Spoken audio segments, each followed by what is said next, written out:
मानव शरीर की एक बहुत ही खास अंग की, हमारी किडनी यानी गुर्दे की। आज हम इमेजेस की मदद से एकदम सिंपल तरीके से इसके काम करने के तरीके को डिकोड करेंगे। मेरा वादा है, इस एक्सप्लेनर के बाद साइंस का ये टॉपिक हर किसी को चुटकियों में समझ आ जाएगा। तो चलिए, बिना किसी देरी के शुरू करते हैं। आज का हमारा एजेंडा बहुत ही सीधा सा है। पहले हम किडनी का एक छोटा सा परिचय देखेंगे, फिर इसकी अंदरूनी बनावट यानी एनाटॉमी को समझेंगे। उसके बाद हम इसके अंदर मौजूद नेफ्रॉन नाम के छोटे छोटे वर्कर्स को जूम इन करके देखेंगे, और अंत में समझेंगे कि यूरिन आखिर बनता कैसे है। तो चलिए, बढ़ते हैं अपने पहले सेक्शन की तरफ, किडनी का एक बेसिक सा परिचय। जरा सोचिए, हमारे शरीर में रोजाना कितना सारा काम होता है, और जहाँ काम होता है वहाँ थोड़ा बहुत कचरा तो बनता ही है, राइट? तो उस कचरे को या अपशिष्ट को बाहर निकालने के लिए हमें एक मशीन की जरूरत होती है। बस, हमारी किडनी शरीर के उसी बेहतरीन वाटर फिल्टर का काम करती है। ये हमारे खून को लगातार साफ करती रहती है। और मजे की बात यह है कि हमारे पास ऐसी एक नहीं, बल्कि पूरी दो मशीनें होती हैं। अगर आपने कभी राजमा देखा है, तो समझ लीजिए कि हमारी किडनियों का शेप बिल्कुल वैसा ही होता है, एकदम बीन के आकार का। अब आप सोच रहे होंगे कि ये होती कहाँ है। ये हमारे पेट के ठीक पीछे, हमारी रीढ़ की हड्डी के दोनों तरफ बड़ी ही सुरक्षित जगह पर फिट होती है, और पूरे यूरिनरी सिस्टम के साथ जुड़ी रहती हैं। लेकिन यहाँ एक छोटा सा ट्विस्ट है। ये दोनों किडनियां बिल्कुल एक ही लेवल पर नहीं होती। दाईं तरफ वाली किडनी बाईं के मुकाबले थोड़ी सी नीचे खिसकी हुई होती है। जानते हैं क्यों? क्योंकि राइट साइड में हमारा लिवर होता है, जो काफी जगह घेर लेता है ना कमाल का फैक्ट? अगर हम इनकी रंग रूप की बात करें, तो ये गहरे लाल भूरे रंग की होती हैं। और साइज साइज सुनकर शायद आप हैरान रह जाएं। ये बहुत ही कॉम्पैक्ट होती है, सिर्फ 10 से 12 सेंटीमीटर लंबी। समझ लीजिए आपके हाथ की हथेली या एक छोटे से कंप्यूटर माउस के बराबर। चलिए, अब अगले सेक्शन की तरफ बढ़ते हैं और इस किडनी की एनाटॉमी यानी इसकी अंदरूनी बनावट को देखते हैं। अगर हम किडनी को बीच से काट कर देखें, तो अंदर का नजारा कुछ ऐसा दिखता है। बाहर से देखने में ये भले ही कॉम्प्लेक्स लगे, लेकिन इसे समझना बहुत आसान है। हमने इसे 3 मेन हिस्सों में बांटा है। सबसे बाहरी हिस्से को कहते हैं कॉर्टेक्स। आप इसे एक अखरोट के छिलके की तरह समझ सकते हैं, जो बाहर से किडनी को कवर करता है। और खून को छानने वाली मेन यूनिट्स यहीं पर पाई जाती हैं। कॉर्टेक्स के ठीक अंदर वाला हिस्सा है मेड्यूला। यहाँ पर छोटे छोटे ट्यूब्स और कलेक्टिंग डक्ट्स का एक पूरा जाल बिछा होता है।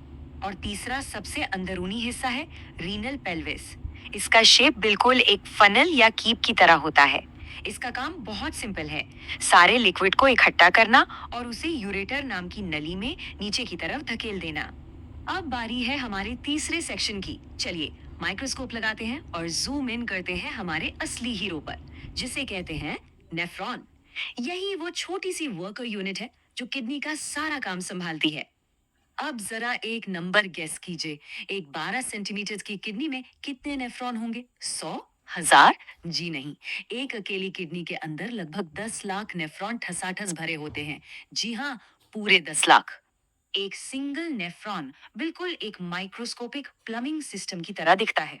इसके 6 अलग अलग हिस्से होते हैं, जो एक पूरी फैक्ट्री की तरह आपस में सिंक होकर काम करते हैं। इसके पहले हाफ में आता है ग्लोमेरुलस, जो असल में खून को छानने की छन्नी है। फिर आता है बोमन कैप्सूल, जो उस छने हुए लिक्विड को कैच कर लेता है। उसके बाद है प्रॉक्सिमल ट्यूब्यूल, जो एक स्मार्ट चेकर की तरह काम करता है। इसमें से जो भी काम की चीजें होती हैं, उन्हें शरीर वापस सोख लेता है। इसके बाद वो लिक्विड आगे बढ़ता है हेनले के लूप में, जहां पानी और नमक का परफेक्ट बैलेंस बनाया जाता है। फिर डिस्टल ट्यूब्यूल में कुछ फाइनल एडजस्टमेंट होते हैं, और आखिर में सब कुछ कलेक्टिंग डक्ट में चला जाता है, जो इसे रीनल पेल्विस तक पहुंचा देता है। चलिए, अब अपने चौथे और आखिरी सेक्शन पर आते हैं, जहां हम इस पूरी प्रोसेस को जोड़कर देखेंगे कि आखिर यूरिन यानी मूत्र बनता कैसे है। इस पूरे प्रोसेस को हमने समझने के लिए 3 बहुत ही आसान स्टेप्स में बांट दिया है। फिल्ट्रेशन यानी छन्ना, रीएब्जॉर्प्शन यानी फिर से सोखना, और सिक्रीशन यानी बाहर निकालना। स्टेप वन है फिल्ट्रेशन। एकदम सिंपल भाषा में कहें तो यहाँ खून का प्लाज्मा ग्लोमेरुलस की छन्नी से छनकर सीधे बोमन कैप्सूल में आ जाता है, बिल्कुल वैसे ही जैसे हम सुबह चाय को छन्नी से छानते हैं। स्टेप टू है रीअब्जॉर्प्शन। अब हमारा शरीर बहुत स्मार्ट है, वो कोई भी काम की चीज वेस्ट नहीं होने देता। तो जो पानी, ग्लूकोज और अमीनो एसिड जैसी जरूरी चीजें छनकर आ गई थीं, उन्हें प्रॉक्सिमल ट्यूब्यूल में फिर से खून में वापस खींच लिया जाता है। और आखिरी स्टेप है सिक्रीशन। यहाँ जो असली कचरा बच गया है, जैसे कुछ एक्स्ट्रा हाइड्रोजन या पोटेशियम आयन, उन्हें डिस्टल ट्यूब्यूल में परमानेंटली यूरिन के अंदर फेंक दिया जाता है। मतलब शरीर की पूरी सफाई। अब ये फाइनल तैयार यूरिन कलेक्टिंग डक्ट से होते हुए रीनल पेल्विस वाले फनल में गिरता है। वहां से ये यूरेटर नाम की लंबी नली के जरिए नीचे ट्रैवल करता है और मूत्राशय यानी यूरिनरी ब्लैडर में जाकर जमा हो जाता है।